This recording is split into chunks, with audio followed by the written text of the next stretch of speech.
Shri Swami Samarth. Doctor rakhi बुधवारी काय करायचं हे सांगण्यासाठी आलेली आज आज आहे वार बुद्धीच्या देवताचा वार, श्री गणेशाचा वार, रिद्धी सिद्धी देवींचा वार. तर आज आपल्याला गणेशजींना दुर्वा फूल व्हायचं आहे, रिद्धी सिद्धींना हळदी फुलं व्हायची आहे. शंकराच्या पिंडीवर काळे तीळ घालून दूध जल अर्पण करायचं आहे, बेल फूल अर्पण करायचं आहे.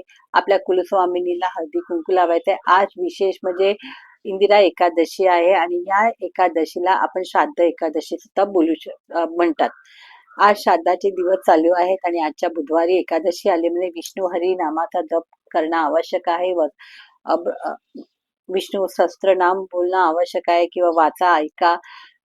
संध्याकाळी तुम्ही दिवा लावाल तुळशीच्या इथे, दारामध्ये 4 मुखी दिवा घीचा लावा किंवा दक्षिणेला एक राईचा तेलाचा दिवा लावा. पिंपळाच्या झाडाखाली तुम्ही दिवा लावा.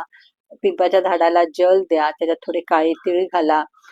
आज ह्या एकादशी श्राद्ध असल्यामुळे तुम्ही तुमच्या पित्रांसाठी खूप काही करू शकता. त्यांना दान करा, अन्नदान करा. कावळ्यांना, पक्ष्यांना, गायींना, कुत्र्यांना तुम्ही अन्न द्या. प्राण्यांना जितक्या जास्त अन्नदान द्याल तितकं चांगलं. त्याचप्रमाणे तुम्ही प्रसादामध्ये गुळ वगैरे तुम्ही देऊ शकता.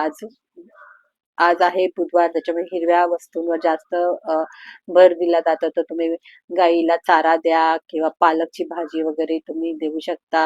हिरवी फळं वगैरे तुम्ही वाटू शकता प्रसादामध्ये.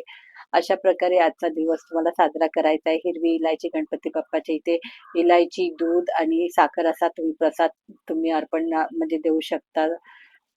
श्राद्धाच्या याच्यात ह्या महिन्यामध्ये तुम्हाला तुळशीचा खूप उपयोग केला जातो. तिळाचा उपयोग केला जातो.